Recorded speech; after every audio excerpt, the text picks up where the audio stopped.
You can't stay a part of a department or inside of a city performing the dangerous missions that we do on a daily basis without caring about the men and women that you work with in the community. The care for his community is what retired Battalion Chief Greg Griffin says led him to publicly tell what he says he witnessed the morning of April 6th inside the Central Fire Station. Beyerstedt, Griffin says, overheard a conversation between him and Tim Holloman and became outraged. I had never seen a chief officer act that way. Just a few hours after the confrontation, Griffin says he talked to Beyerstedt and recorded the conversation. Now officially retired, Griffin played the recording for us. You didn't deserve for me to come down there yelling at you like that. You know, that just shocked me. Well, I don't have any problem admitting I was wrong, you know. In the 10-minute recording, Beyerstedt apologized several times to Griffin, saying he was hurt personally by what he heard Holloman and Griffin talking about. He also said he was wrong and he felt bad about his reaction. Beyerstedt also brought attention to issues he had during a talk with Holloman about 20 minutes after the confrontation, when Beyerstedt says he thought things had cooled down, but he says Holloman continued expressing his disapproval of the incident. You may want to tell Tim not to ever try to do something like that again, because he will lose that battle. He's going to report me and all that crap, and then he's in here cussing at me after feeling everyone's calmed down. He wants to just show that he can cuss at me. I took that because I did provoke this thing to start with, but I could have taken Tim's down right there for insubordination, but he shouldn't try that again, or he'll be driving or less. Are you talking about demotion? If he's insubordinate with me like that again, yeah.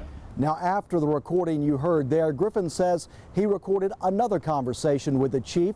He says this conversation also took place inside the Central Fire Station, and this time Beyerstedt addressed allegations that the confrontation led to a physical altercation. Matt told me he heard I hit somebody. I don't know which one of you guys is supposed to punch, but I don't recall that happening. You didn't punch anybody. When you lunged at Tim, you made contact with him. My nose touched him or something, maybe. I didn't certainly physically strike him anyway. You didn't punch him. We reached out to Holloman for his account of the incident, and he had no comment.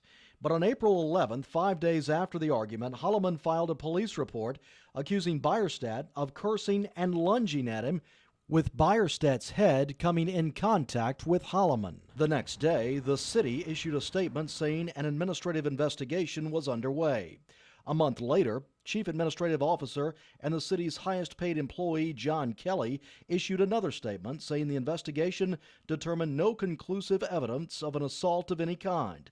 However, Kelly said there was evidence Chief Beyerstedt acted in a manner and made comments that were unbecoming of a leader and of a city department head. Appropriate disciplinary action will be taken. Kelly has never said what the discipline was and won't, saying it's a personnel issue. But Griffin says there are more personnel issues inside the Gulfport Fire Department that should have Gulfport leaders and citizens concerned. Morale's at an all-time low. We are hemorrhaging employees. We can no longer retain employees versus getting them recruited in. We are losing more men than we can bring on in the academy. Other Gulfport firefighters still on the job have shared similar concerns behind the scene. In a public information request, we discovered the fire department is operating at 9% below capacity. 151 positions are budgeted for the department and 16 positions are vacant. After 25 years in the fire department, Griffin says low numbers and morale can directly affect public safety. When the morale is this low, men are not in the right mindset to perform their mission. They're not in the right mindset to go out and complete daily tasks. They're not ready to go out and mitigate emergencies. The city's administration wouldn't grant an on-camera interview about the altercation, but in a phone call, Kelly responded to the questions of morale, saying he monitors morale in all departments. You may have one or two disgruntled employees, but that happens in every organization. In fact, morale is the highest it's ever been in all my years with the city. Kelly admits recruitment and attrition are ongoing challenges. Although city officials said they couldn't provide a list of firefighters eligible for retirement, council members Ella Holmes-Hines and Arlie Flowers told us they recognize a growing number of firefighters reaching retirement age needs to be addressed and understand the need to recruit firefighters. Griffin believes the department's morale has pushed good firefighters out, and he says by speaking out now, he hopes to bring change. And this was my last mission, to make sure that the welfare of the men and women of the Gulfport Fire Department were taken care of.